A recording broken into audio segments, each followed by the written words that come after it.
J'ajoute un cube et je le scale. Je passe en mode Edit. Je sélectionne la face du sommet. Ici, j'ajoute un loop cut et je laisse au centre. Je le mets en vue de face et en mode de sélection par point. Et je sélectionne je les ramène un peu vers le haut. Je fais une extrusion aussi fine que tout à l'heure.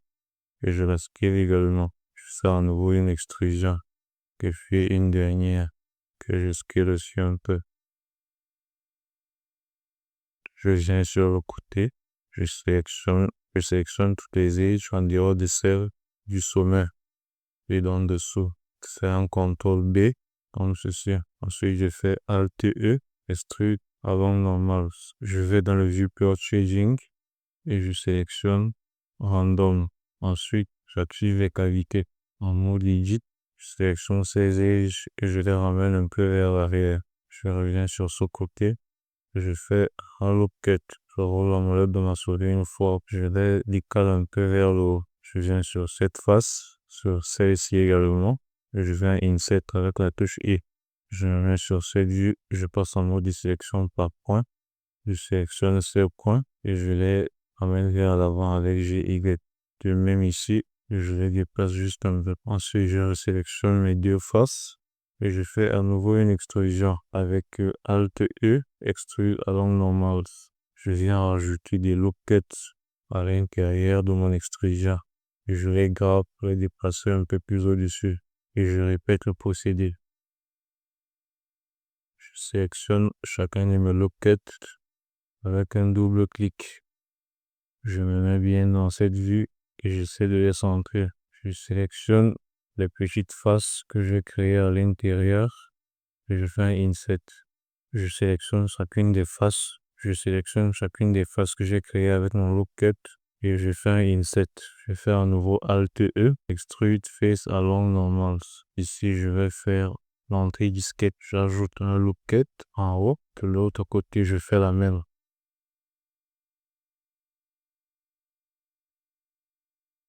Je les déplace ensuite. Je vais ajouter des points. J'appuie sur la touche K. Je clique sur le point à partir duquel je veux commencer jusqu'à l'extrémité et je valide avec un clic. Ensuite, j'appuie sur la touche espace pour valider mon action. Je sélectionne ces faces-ci.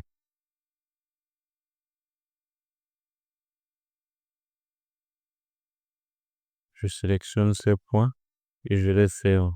Je viens rajouter des loop cuts par ici. Je les déplace sur l'axe X et je les scale sur le même axe.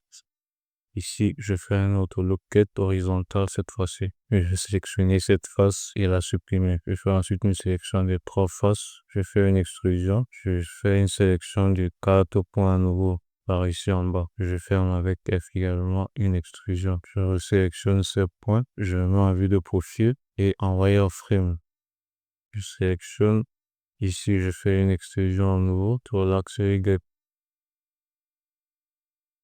Et je fais F. Je vais faire deux loop cuts plus bas, plus un loop cut vertical que je déplace jusqu'ici. Je sélectionne la face, je fais une extrusion. Je scale un peu et j'extrude à nouveau. Ici, je loupe et verticalement, je les laisse au centre. Je fais un nouveau loop horizontal que je pose là et je supprime cette face ainsi que les trois autres plus bas. Je sélectionne ensuite les edges des contours et je fais une extrusion sur l'axe Y. Ensuite, je fais F pour fermer. Et ici, je sélectionne toutes les faces et je fais une légère extrusion sur l'axe Y. Je sélectionne ces deux edges, je les supprime. Je sélectionne toutes les edges, je fais une face punie. Je fais un inset. Ensuite, une extrusion. Je fais une extrusion. Ensuite, je fais Shift D pour dupliquer la face. Je scale pour réduire. Ensuite, je fais une extrusion sur l'axe Y. Je sélectionne ma touche avec L et j'appuie sur la touche P pour séparer de l'ensemble. Et je clique sur sélection.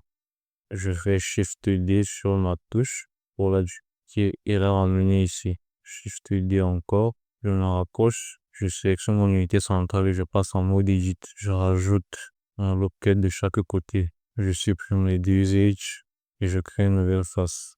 Je scale que j'extrude ensuite. J'extrude à nouveau. Je sélectionne cette touche. Je grave sa surface vers Y. Je sélectionne toutes ces edges en bas. Je fais CTRL B. Ensuite, je fais ALT E. Extrude à longue normale. Ici, je vais supprimer ces faces-ci.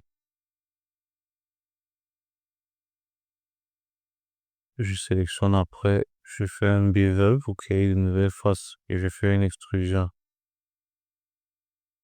Dans la prochaine partie, on fera le casier, la souris et les câbles avant de terminer avec le shading.